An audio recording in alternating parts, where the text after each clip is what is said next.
Hello दोस्तों, आज की इस वीडियो में हम बात करने वाले हैं बहुत ही बेस्ट जानी मानी सिरप के बारे में, जो है बेनाड्रिल कफ सिरप, जो कफ फार्मूले में आती है। दोस्तों, वीडियो को बिना स्किप किए हुए पूरा देखना, तभी आप इस सिरप के बारे में संपूर्ण जानकारी प्राप्त कर सकते हैं। यदि वीडियो को स्किप कर देंगे तो आप इसकी संपूर्ण जानकारी प्राप्त नहीं कर सकते, इसलिए वीडियो को बिना स्किप किए हुए पूरा देखना। और साथ ही चैनल पर नए हैं या अभी तक सब्सक्राइब नहीं किए हैं तो प्लीज़ चैनल को एक सब्सक्राइब जरूर कर दें, जो बगल में बेल आइकन की घंटी है उसे जरूर प्रेस कर दें, जिससे आने वाली नए नए मेडिसिन की जानकारी रोजाना आपको ऐसे मिलती रहे। तो चलिए दोस्तों, वीडियो को स्टार्ट कर देते हैं।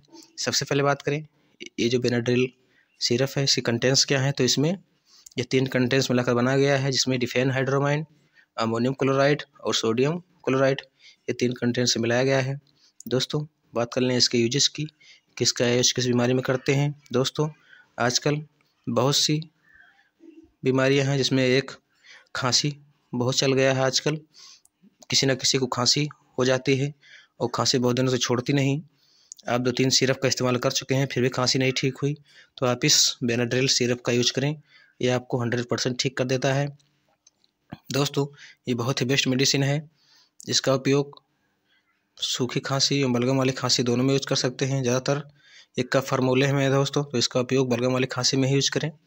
यदि आपको बलगम वाली खांसी आ रही है तो इसका इस्तेमाल करें। कितना भी पुराना खांसी क्यों ना हो, ये ठीक कर देता है, बलगम को पतला करके बाहर निकाल देता है और आपको खांसी को आराम दिला देता है। दोस्तों, बहुत ही बेस्ट मेडिसिन है। दोस्तों, इसका उपयोग सूखी खांसी में भी हल्का आ रहा है तो उसमें यूज़ कर सकते हैं। दोस्तों, इसमें जो कंटेंट्स है डिफेनहाइड्रोमाइन, ये एक एलर्जी के लक्षण को ठीक कर देता है, जैसे छींके आना, नाक बहना, गले में खराश या सर्दी जुकाम की समस्या है, तो ऐसे कोई समस्या है एलर्जी की तो उसे ठीक कर देता है। दोस्तों, ये बहुत ही बेस्ट मेडिसिन है। बात कर ले इसकी डोजेस की, तो इसे दिन में 2 से 3 बार इस्तेमाल करें। ज़्यादातर हो सके तो अपने नज़दीकी डॉक्टर से सलाह लेकर इसका इस्तेमाल करें, क्योंकि डॉक्टर मरीज की कंडीशन को देखकर डोजेस के बारे में बता सकते हैं।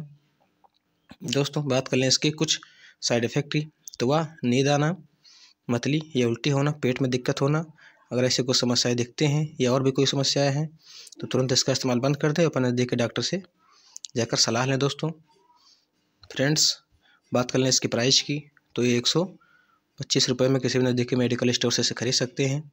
दोस्तों, ये टेबलेट फॉर्म में भी अवेलेबल है और सिरप फॉर्म दोनों में अवेलेबल है, आप टेबलेट फॉर्म में भी इसे ले सकते हैं। दोस्तों, आप कोई भी मेडिसिन यूज़ कर रहे हैं तो एक बार अपने नज़दीकी डॉक्टर से सलाह ज़रूर ले लें, उसके बाद ही आप कोई मेडिसिन का इस्तेमाल करेंगे। दोस्तों, वीडियो में दी गई जानकारी अगर आपको अच्छी लगी हो तो चैनल को एक सब्सक्राइब जरूर कर दें, क्योंकि दोस्तों रोज़ाना आपको इस चैनल पर ऐसे ही नए नए मेडिसिन की जानकारी रोज़ाना मिलती रहती है। तो ये चैनल को सब्सक्राइब कर देंगे, बगल में बेल आइकन घंटी उसे प्रेस कर देंगे, तो आने वाली नए नए मेडिसिन की जानकारी रोज़ाना आपको ऐसे ही मिलती रहेगी। तो चलिए दोस्तों, मिलते हैं फिर नई वीडियो में एक नई जानकारी के साथ।